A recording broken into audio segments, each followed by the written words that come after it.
Welcome back, crew. The One Ring is our July game of the month, and we're about to hit my favorite part of any tabletop RPG. We're going to go through and show you how to build a PC using the One Ring rules. So, we're going to show you how to build the stats, build the equipment, everything you need to do to run your own One Ring PC. So at the end of this, you better pick this up and build your own Gimli, Frodo, Sam, whoever you want to build in the One Ring Lord of the Rings universe. So stay tuned. But before we dive into that, it said July is our One Ring game of the month. So make sure you join us Wednesday the 27th, where we'll be having a live play game of the One Ring system. Come hang out with the crew and get your chance to win a copy of Free League's amazing The One Ring system. I know a lot of us are Lord of the Ring fans, and especially with the new Rings of Power show coming with Amazon, this could be a great way to try a new system that's specifically designed to get that Lord of the Rings style fantasy in there and bring it back to your crew as a lucky winner. So join us on my Twitch channel Wednesday the 27th at 7 p.m. Eastern Standard Time at Tegan J Gaming, link down in the description. Drop a follow if you haven't already, and get to hang out and see the system played live in action. And kind of going along with this is going to do something a little bit different for this system, is also for this character build too. The One Ring has a really cool feature, and we're going to be kind of shifting up some of our videos to show this off. But we're going to be running this game in the One Ring's Strider mode. And for those who aren't familiar with it, the Strider mode is a solo play experience where you use the One Ring system. And by solo play, super solo play. So it'll just be me on this one. A little nervous about that. I haven't played without a table before with the TTRPG. But this will be using that Strider mode. So we'll be going through using some of their roll tables. And they've got a pretty fleshed out rule system with it. And you're going to see me kind of go through that on my own and play the One Ring system. So this will be the PC that I actually use for that standalone game. So check that out. And with that, we're shifting around some of our videos. Instead of what we initially planned, we're going to be doing our next video is going to be on both the Fellowship as well as the adventuring phases for the One Ring system, which will hit a lot of the core mechanics of the system. And then the video right before we actually play is going to be going in depth on their Strider mode option and how to utilize that for the table, because I'll need a refresher since it'll be just me on this one. So stay tuned for those. If you're new to this tub, drop a like and follow. But yeah, let's get into it. Today we're going to build our own PC. So with this, let me transition so you guys can check out the amazing artwork that goes along with the Free League One Ring system. But yeah, we're going to go through step by step and how to build your own character within the One Ring system. So you'll see within there, they kind of give you a nice page in Chapter 3 where it goes over all of the steps you need to go through to build your PC.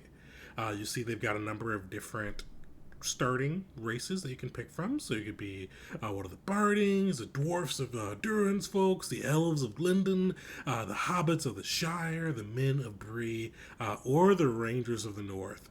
I'm going to be super basic. For my PC, I'm going to go with the Rangers of the North.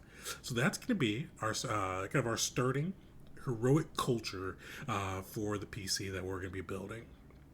But then you see it goes over how to kind of go through each piece of building your character, starting with your cultural blessing. So each of the different heroic cultures gets a little bit of a blessing that helps them on their various adventures and journeys throughout Middle Earth. You also get to determine your attributes. So you can roll this one, or you can choose them. I'm going to choose them. I always like to keep that. I was like to be a little strategic about that. You're also going to determine some of your key stats with this, and then go off the derived stats that will be based off that too. So you're going to see us go through this whole process, choosing our skill, choosing our combat proficiencies, distinctive features, the works. So after we're done, we're going to have a full-blown PC that you could use your table, and we're going to be using the Roll20 system as well to do this. And with me doing the Strider mode, I'm actually going to get to bring this PC into bear. And you're going to see me play this PC live on Wednesday the 27th, all by myself. So yeah, let's get into it. So heroic cultures is the first step. So we're doing the Rangers of the North. For those who maybe unfamiliar with that tagline, Aragorn was a Ranger of the North, Strider. I wanted to have a PC that could hold up well on their own that I would want to play too, and the Rangers seem like they'd be the perfect fit for that. So we're going with Ranger of the North.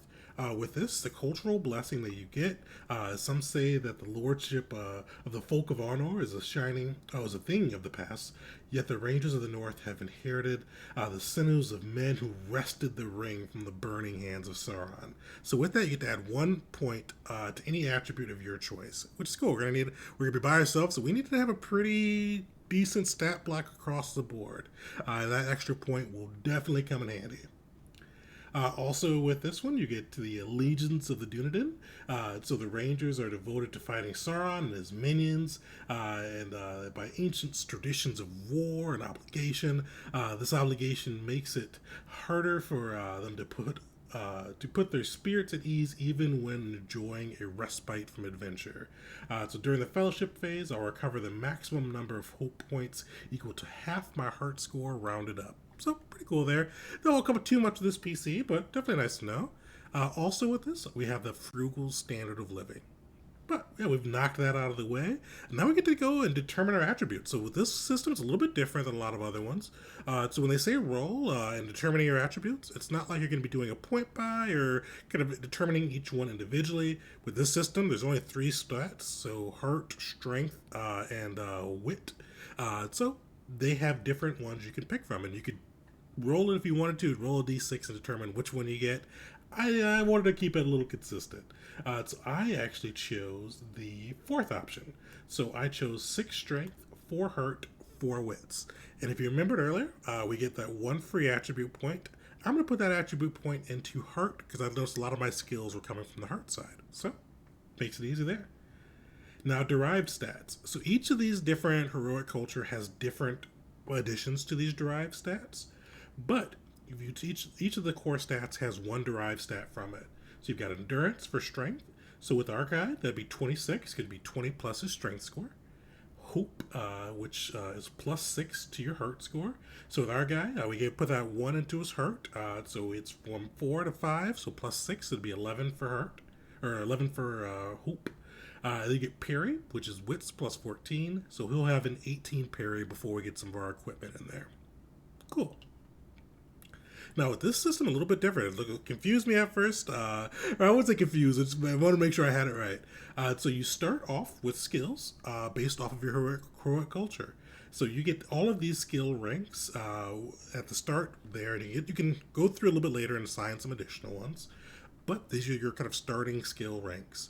Also, you see that 2 of them, hunting and then lore, are lined in red. You get to choose one of those 2 for your favorite skill. And favorite skill basically means that you get to roll 2 d12s when you make the roll on top of your skill points. So it gives you a little bit of a better chance on hitting that 10 number. So with my guy, I wanted him to be he's a ranger. He's often in the wilderness, so he's not going to be the most smart guy. He's got decent wits, but he's going to be a fantastic hunter. So I chose hunting for his favorite skill. Then you get combat proficiencies as well that you get to pick. So with this, I wanted my guy for medieval or kind of that style fighting. Shield and spear are like golden to me. If you ever see me play Elden Ring or Dark Souls, if I actually use the shield and spear, one of my kind of cosplay favorites for that, I'll say. So I'm doing spears, and then they let you choose 1 more combat proficiency. I checked, you can't choose the same one, so it gets a little bit of diversity. So I chose bows. So he's a hunter. Makes sense he'd have his own bow to be able to hunt his prey. Now, usually I like to come up with my own name, but I wanted to make sure I had a really cool name for my guy. So I chose Cirion. So our PC will be named Cirion, and he's going to be our Ranger of the North for the one-shot, little one-ring game. There's a lot of the ones in there. So that's going to be there. The last big piece that we get to do with this is we get to pick our distinctive features. So for my guy, I wanted him to be He's a lone ranger that's a little bit cocky, a little bit. He's willing to throw himself into the fray in the fight against the evil that lurks within Middle Earth. So I put the bold as one of his distinctive features. He stands up no matter what the circumstances are, and then I also chose the true-hearted. He's one of those ones that he's gonna fight evil no matter where he sees it. His heart will remain true. So we've got our heroic culture in. So that's pretty easy. So that's outside of kind of, and you're gonna see in Roll20 kind of where you put all these different features. But those are quite a quick start. We got our heroic culture in, and that's step one down the hatch. So with the callings, I'm making a little bit of a basic ranger. We're gonna do the warden. This fits pretty well with kind of the ranger kind of aesthetic, the Strider Aragon aesthetic. So with this, you're kind of the age of the world. Shadows grow deeper with each year, and you're the one fighting back against it. So when you pick your calling, you get to do a couple of different things. You get to choose favorite skills. You get to choose two from that list, and you get to mark them as favorite. So I chose for my guy awareness and healing. I wanted him to be aware of his surroundings, but I also wanted him to be a bit of a healer. He spent a lot of time in the wilds and taking care not only of himself, but those he may come across have been pressed on by the evil on his journey. So he's going to be a healer and have some good luck when it comes to healing.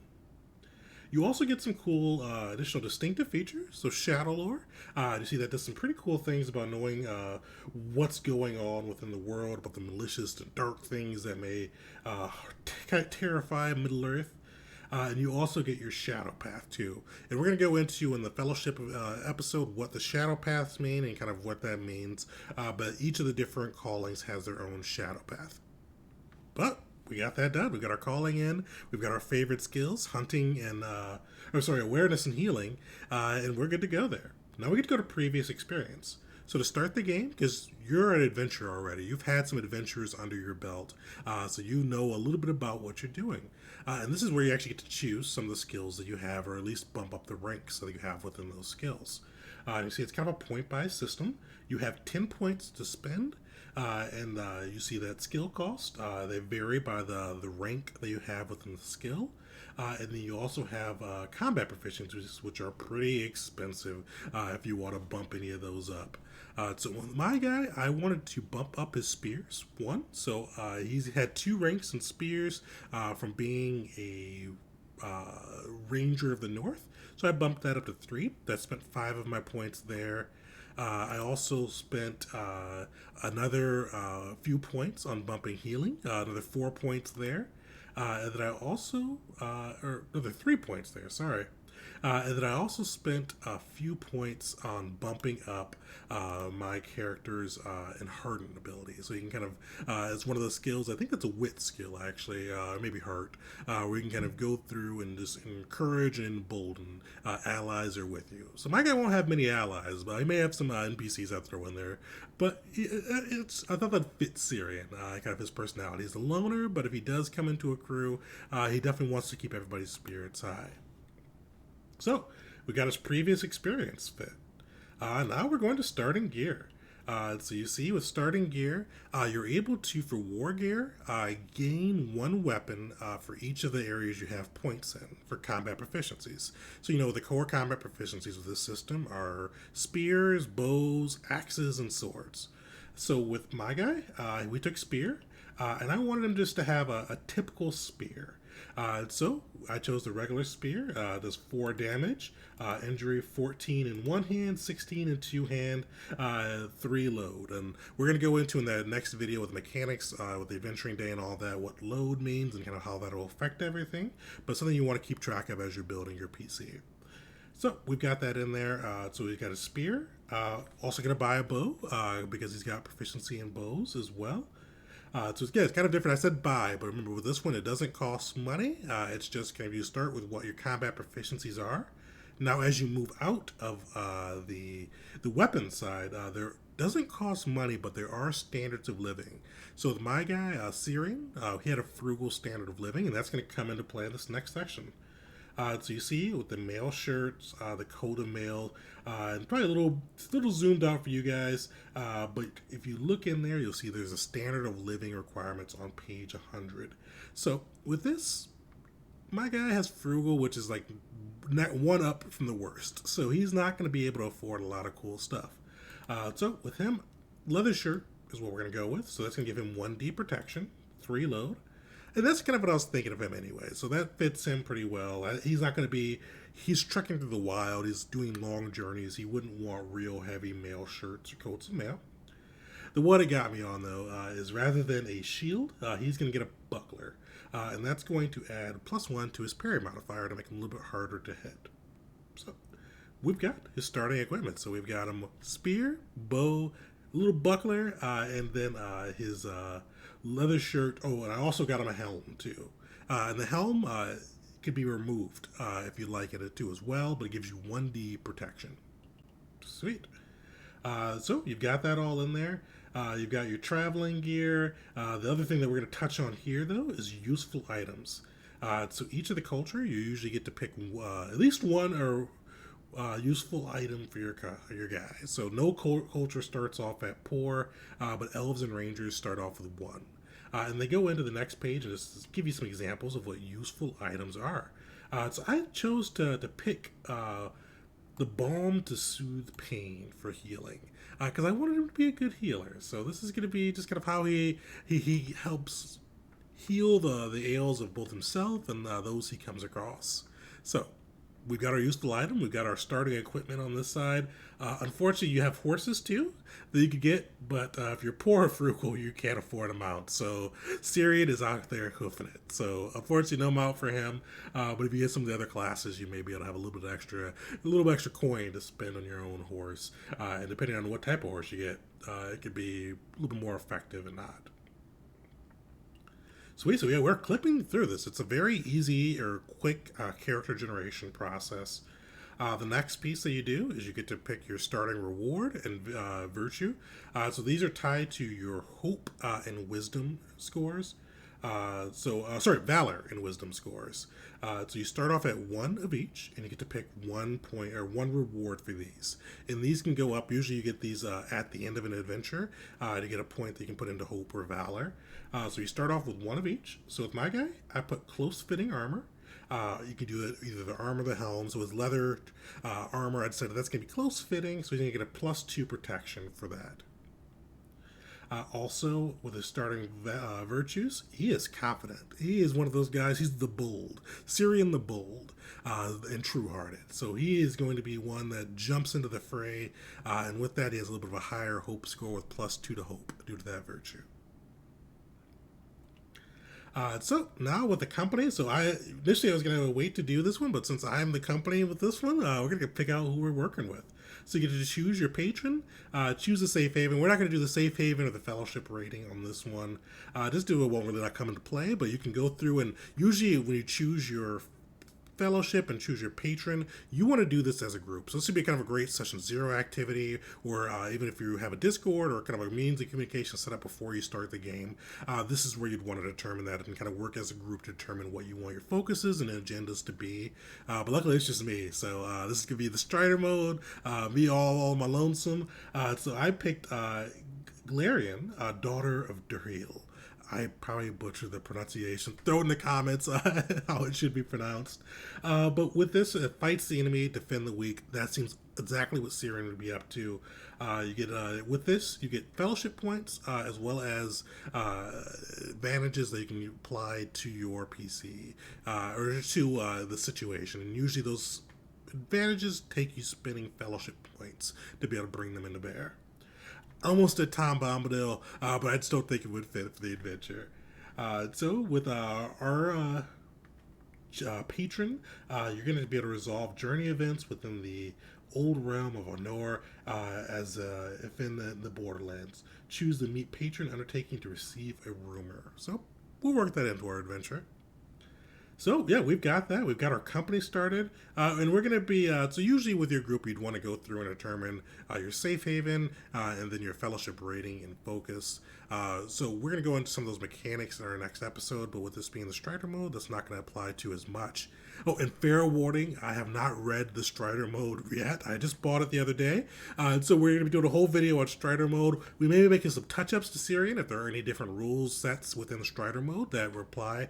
But for this one, we're just doing it kind of the traditional way. But yeah, we've got Cirion built. So let's go into our Roll20. And we're going to see, so I typed these into Roll20 so you didn't have to see me typing everything in. That'll be a little bit boring for everybody. But let's take a look at what we've got on here. And the nice thing with Roll20 is it's got a cool looking sheet and it makes everything pretty easy. So we've got Cirion, Ranger of the North, Standard Living, Frugal, working with Galarian. We've got his rewards in there, that close fitting armor, all of the stuff we talked about so far. But let's go into the things that matter. Not the things that matter, but let's go into the stats, I'll say. So with him, we've got that 6 strength. And you see when we put that in there, it does, you do calculate these on your own. So the TN number, whenever you get your TN number, you take 20 minus by your rating with that stat. So whenever you roll a skill, you need to have your dice be above that stat to have it be successful. So with that, with strength, we've got a TN number of 14, heart 15, wits 16. So I wanted a pretty balanced guy since he's going to be all by himself with this. And kind of going a little over how the mechanics work with this. So any dice you roll that's not a favored one, so like let's say for all, you would roll your D12 plus 1d6. So I have 1 rank in the all skill. So if it called for that, I would roll 1d12 plus 1d6 and hope I beat that 14. So each rank you have, though, you get to add more d6. So the athletics, I'd roll 2d6. But since awareness and hunting are 2 of my favorite skills, I'd roll 2d12 plus 2d6, giving me a really good chance, hopefully, if the dice favor me, of beating that number. Also with these, we've touched on how your current endurance, current hope, current parry all work. So it's plus 20 for endurance, initially plus 6 for heart, for hope for the heart score, but we also have confidence, which gave us a plus 2, which took us from 11 to 13, and then parry is plus 14 typically, but we also added the 4 to that, so we get a 18 to parry, but we have the leather shield, the buckler, which adds another plus 1, which gets us our total parry of 19. Cool. And you see it breaks it down by strength, heart, and all that for the skills, so you know exactly where each of them falls. They've got it in their category there. You've got your combat, so we put that plus 1 into our spears. With experience, we bought that there, so if we have experience, we're going to roll 3 d6s on top of our d12. And we've got our protection, so we've got a plus 5 protection due to our leather shirt, and then the close for an extra 2 protection on that, and then our protection from our helm too. Yeah, and that's our PC. Pretty easy on that. It's not a difficult system to go through and build. With Roll20, it makes it easy to know what to roll, how everything goes in. You don't have to remember, if you click it for favored, you don't have to remember kind of to add that extra D12. Roll20 will do it for you. It's one of the golden ages of virtual tabletops. It makes it a little easier to get new PCs or play new systems because you just have to remember to build them right, and once you build them right, you're good to go. But that's Cirion, so pretty easy. Come hang out with us next Wednesday, the 27th. You get to see him played live. I'm looking forward to testing him out there and playing the Strider build. And then if you're new to the channel, drop a like, drop a subscribe. This month is all about the One Ring, but each month we pick a new game system and go into it and go over how to build a PC, go over the core mechanics. Sometimes we highlight how to build some monster builds, because I love monster builds. But with this one, we're going to do that Strider mode, since we're going to be playing this one by ourselves, and want to get that in there. And so, Wednesday the 27th, join us, get your chance to win a copy of the One Ring PDF system, so you can bring this back to your crew and have some fun Lord of the Rings adventures. But overall, appreciate you guys for hanging out with us. Like, subscribe, and till next time.